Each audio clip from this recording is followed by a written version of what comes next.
O Palmeiras espera que o STJD adote uma postura equilibrada para que as suas decisões não influenciem o curso de um dos campeonatos mais disputados dos últimos anos. Que o campeão seja decidido em campo.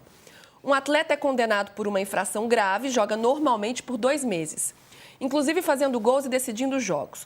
Aí, quando finalmente é marcado um novo julgamento, vota-se pela absolvição deste atleta e a sessão é adiada. Enquanto isso, o Alan, que era réu primário, pega 2 partidas de suspensão por um lance de jogo e depois tem a punição ratificada pelo tribunal em pouco mais de 15 dias. Tudo isso acontece em uma semana decisiva, quando já teríamos vários desfalques por conta da data FIFA. Não queremos ser beneficiados, mas não aceitamos ser prejudicados. Então, ela cita aí o caso do Alan, né? O Alan que foi punido por uma cotovelada que ele deu no Samuel Xavier do Fluminense, um jogo em 23 de julho. Foi punido em primeira instância em 23 de outubro, ou seja, foram 3 meses aí no tempo, né, para até julgar. Conseguiu um efeito suspensivo e aí, nessa semana, ontem, aí, o recurso foi analisado. PVC, Latifi fala sobre um sentimento de injustiça por parte da presidente. Faz sentido? E essa comparação entre Alan e Bruno Henrique tem base? Eu acho que a gente tem que deixar o Alan fora dessa história. Embora a gente possa depois debater a questão de algumas contradições da STJD, mas o caso do Alan é um caso à parte, ele tinha que ser julgado. Tinha um efeito suspensivo para julgar, foi julgado, foi condenado por mais um jogo, foi mantida a punição e ele vai cumprir contra o Santos. Eu acho que o Bruno Henrique é um outro caso diferente, porque o Bruno Henrique é um caso de fraude esportiva. Por mais que você diga, não, os auditores estão agora avaliando de uma maneira, ele já foi condenado. Porque a avaliação dele agora é de que você não tem suficientemente notícia de que ele pode ter contribuído ou que qualquer, como diz o Michel Assef, qualquer pessoa com inteligência média e conhecimento médio de futebol poderia saber que ele ia tomar o 3º cartão amarelo. Desculpa, eu tinha inteligência média naquele dia e eu não consegui perceber, entender rapidamente que ele estava pendurado e ia tomar o cartão naquele jogo. E a gente está discutindo um caso que é muito impactante porque é um caso de apostas esportivas, que é uma novidade, razoável novidade, relativa novidade, porque desde 2023 houve a regulamentação e você tem uma série de casos de jogadores que participam de apostas esportivas. Eu não estou dizendo, repito o que eu disse ontem, eu não estou dizendo que ele tem que ser condenado. Ele pode ser absolvido, mas ele tem que ser julgado. E no meu ponto de vista, quando você transforma a pena, ou quando você sugere que a pena pode ser transformada em pecuniária, você está quase sugerindo que você pega o dinheiro da aposta que você ganhou e paga a multa. Então, não tem... Meu ponto só é que é muito importante pela indústria das apostas esportivas que se julgue o Bruno Henrique. Ele pode ser perfeitamente absolvido. Não tem nenhum drama se ele for absolvido. Continuo achando que o caso do Bruno Henrique é mais criminal e de um julgamento criminal que vai demorar na esfera criminal do que esportivo, mas você tem que ter a capacidade de julgar o caso. E, eventualmente, você vai argumentar que ele vai ser absolvido porque não existe prova suficiente. Uhum. É que essa morosidade vai colocando em xeque a credibilidade do STJD e das nossas instituições, né? Ô, Rodrigo, para você, dá para traçar essa comparação? Que o nosso sistema tem uma grande morosidade, isso é um fato, isso é muito prejudicial, né? Mas dá para fazer uma comparação do tempo de julgamento e dos casos também. É evidente que o caso do Bruno Henrique é mais complexo, embora já esteja aí, né, há muito tempo sendo avaliado. Então, na minha visão, o auditor deveria já estar a par ali do processo para fazer para dar a sua posição ontem. Mas dá para traçar algum tipo de comparação em relação à demora de um e à demora do outro? Eles demoraram o mesmo tempo, né, Luísa? O Bruno Henrique foi denunciado em agosto, início de agosto, aí foi julgado em torno de um mês, depois, início de setembro, aí foi condenado por aqueles 12 jogos, e aí agora ia ser julgado na segunda-feira e vai ser julgado na quinta-feira na segunda instância. O Alan, o caso dele é contra o Fluminense, final de julho, ali uma cotovelada e tal, ele é denunciado logo depois, porque esses casos são denúncia logo depois, ou seja, ele foi denunciado praticamente junto do Bruno Henrique e estava sendo julgado na segunda instância no mesmo dia do Bruno Henrique. Se não tivesse tido a vista, Até fui conferir, parece que só tem um pedido de vista, então ele vai ser julgado na quinta-feira, de fato, antes do jogo. Então, na verdade, eles tiveram prazos de julgamento igual.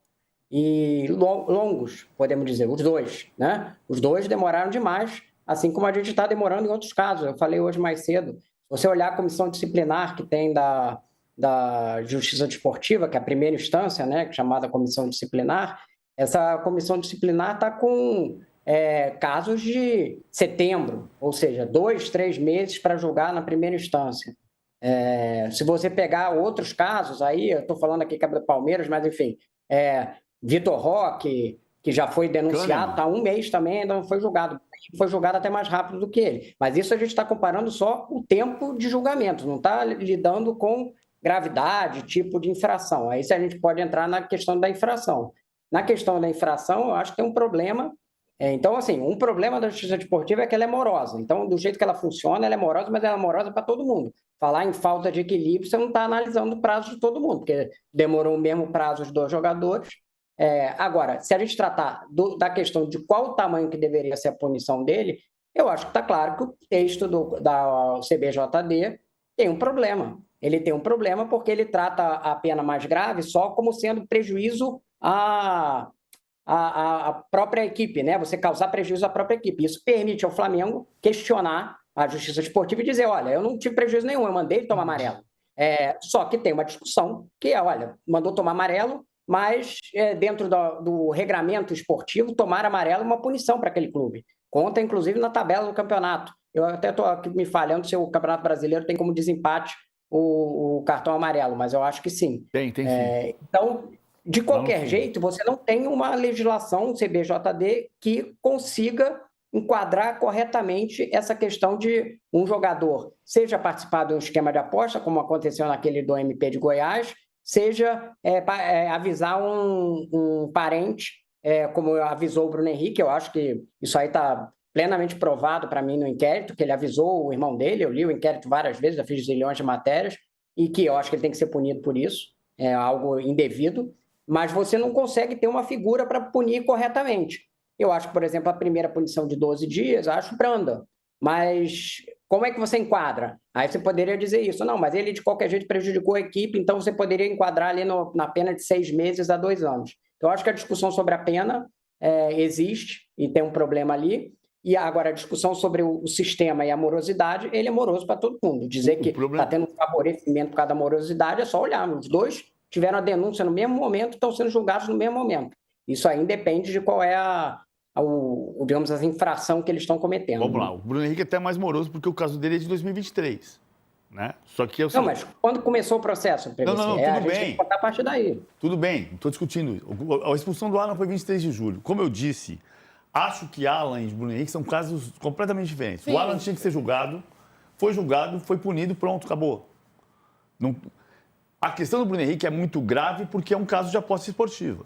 Então não está em questão se ele tomou o cartão amarelo a mando do Flamengo ou não. Está em questão que ele forneceu uma opinião, uma informação privilegiada. Mas esse ponto tá em questão no artigo, né, PVC? E o Michel Acef está alegando que qualquer pessoa com conhecimento médio de futebol saberia que ele tomaria terceiro cartão naquele jogo de 2023.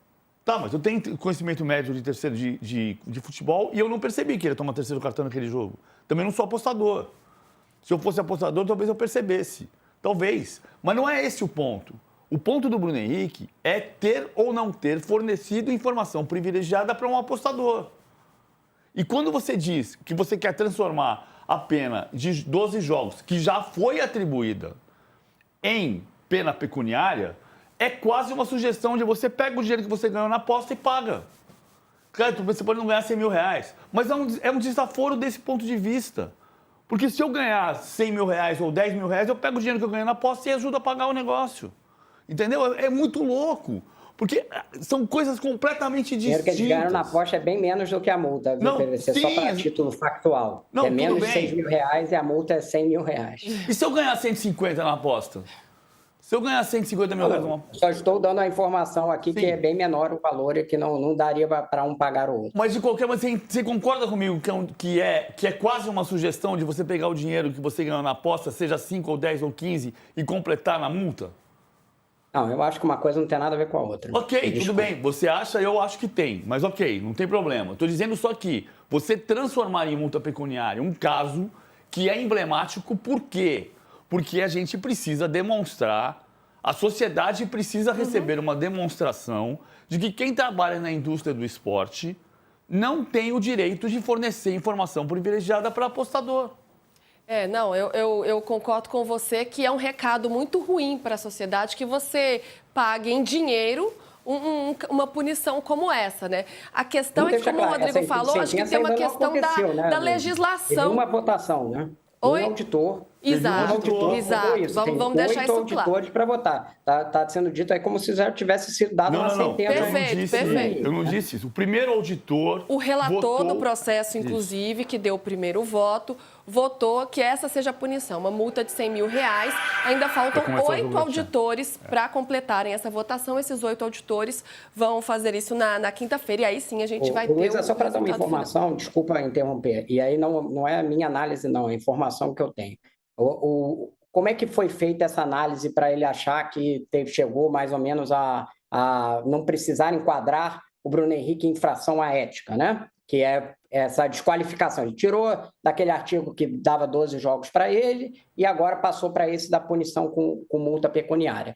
Foi feito um quadrinho gigante, essa informação que eu tenho, com todos os casos que teve agora de manipulação esportiva e com um monte de tiques ali. Participou de esquema esportivo, de esquema de aposta, participou, avisou de não sei o que, vários cliques que fossem agravantes ou não, e aí se chegou-se a uma conclusão de que, dentro de várias coisas que o Bruno Henrique não estava enquadrado, e eu estou concordando aqui com o PVC que, de fato, olhando o inquérito, ele avisa o irmão dele, para mim isso aí é indiscutível, em todos os elementos que estão no inquérito. E aí, dentro desse quadro, por ele não fazer parte de esquema de aposta, por ele não ter ganho pecuniário, né? E aí entendeu-se, enquadrou-se dessa forma, foi assim a lógica do auditor. Não estou dizendo que é correto, estou falando que essa foi a lógica do auditor. O relator Sérgio Furtado, para dar aqui o nome dele, quem deu o primeiro voto. Como eu disse agora há pouco, acho que é possível ele ser absolvido. Eu só acho absurdo ele não ser julgado. E o outro ponto ok, a lógica do auditor é esta, mas não vamos perder de vista... Mas ele vai ser julgado quinta, PVC. Tudo bem, ele vai ser julgado, mas ele não foi ontem, nem na quinta-feira retrasada, sob o argumento de que teve a mega operação no Rio.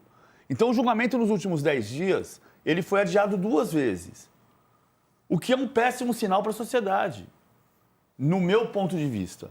Agora, eu acho que ele vai ser julgado, ok? Ele vai ser julgado e vai ser condenado ou vai ser absolvido. Não percamos de vista que esse argumento, perfeitamente correto do ponto de vista jurídico, ele não foi usado no julgamento anterior, porque ele já foi julgado e condenado a 12 jogos e R$60 mil de multa. Então, ok, existe um novo argumento porque existe um novo julgamento. Mas não percamos de vista que este argumento não foi validado no julgamento anterior. Porque parece que assim, não, agora está claro que ninguém tem certeza. Ou que ele não participou de apostas esportivas. Ok, mas ele já foi condenado. Ele foi condenado em primeira instância, no Tribunal Esportivo. E repito, o caso do Bruno Henrique é um caso para ter um acompanhamento e um julgamento criminal. Se ele vai ser absolvido ou não, é outro problema. E tem essa questão que o Rodrigo toca da mudança na legislação, porque é difícil até enquadrar o Bruno Henrique, né? Dessa questão de ter prejudicado a própria equipe, se o próprio Flamengo diz que falou para ele tomar o cartão amarelo, né? Então, é uma questão de fornecer uma informação privilegiada, o que é um absurdo, mas é difícil enquadrar isso, né? São questões novas aí que surgiram com as apostas. Isso é estelionato. É que não está nem na justiça comum, ele está enquadrado como estelionato, está enquadrado como fraude. Mas a gente perde de vista o seguinte... A gente, neste país, durante os últimos 50 anos, apontou para o Congresso Nacional e disse que tinha um monte de gente que estava deturpando, prejudicando a sociedade. Hoje, você pega um telefone celular, toca meu telefone celular, como tocou agora há pouco, e é um cara do outro lado da rua tentando me dar um golpe. Então, nós estamos falando de uma sociedade doente. E essa sociedade doente tem vários sintomas no meu celular, no seu celular, no celular do Rodrigo Matos, e no caso da aposta esportiva, que também se faz pelo celular. Foi porque se faz pelos celulares, se faz um site em Liechtenstein, em Luxemburgo, no Uruguai, em qualquer lugar do mundo, que foi necessário regulamentar sites de apostas num país em que o jogo é proibido. É por isso que... Então você precisa dizer para a sociedade, olha, a gente regulamentou isto, ok, mas você não pode, quem participa da indústria, tem que ter o cuidado de não fornecer informação privilegiada. Sim, sem dúvida. É uma das grandes questões aí agora com o mundo das apostas, né, envolvido em toda a indústria do futebol. Então, a gente tem que estar sempre desenvolvendo aí as leis para acompanhar esses processos. Voltando aqui à questão Flamengo e Palmeiras, porque a gente tem muito assunto sobre isso ainda, a gente vai falar ainda sobre a questão do fair play do Flamengo, mas, Mussete, queria te ouvir sobre Leila Pereira, né, sobre essa declaração que a gente viu há pouco. Leila está no papel dela de defender os interesses do Palmeiras ou está jogando mais lenha da fogueira? Como é que você viu a postura da presidente? Tá no direito dela, Lu, mas eu vou por outro caminho. Eu acho que a gente tem pontos de vistas diferentes ou que convergem, enfim, super importantes. Mas a minha preocupação, a minha observação é que são debates muito importantes, seja sobre apostas no Brasil, seja sobre STJD, ou sobre arbitragem, como a gente falou, ou sobre gramado artificial ou natural. E esses debates estão se perdendo por uma disputa que está existindo em campo. Palmeiras e Flamengo estão usando qualquer argumento, qualquer situação para se degladiarem. Então, você pode falar sobre gramado artificial causar mais lesões numa teoria, num estudo. Você pode propor um debate, mas você prefere chamar de gramado de plástico. Você pode propor uma mudança no STJD, cobrar uma diferença, mas você usa um caso, compara situações diferentes em benefício próprio. Você reclama de arbitragem no jogo e não reclama do outro no lugar de estar numa comissão ou de propor algo diferente. A disputa entre Palmeiras e Flamengo é legítima e é linda em campo. São duas organizações com gestões maravilhosas, com elencos excelentes que estão brigando pau a pau para o Campeonato Brasileiro e Libertadores. Essa disputa é maravilhosa. Essa disputa fora de campo me cansa. São debates fundamentais que estão sendo jogados na vala comum, virando clubismo, jogando para a torcida e só atrapalhando o que poderia ser um progresso no Brasil. E é o que a gente tem visto, né? E ontem uma declaração do Flamengo, na verdade uma nota oficial do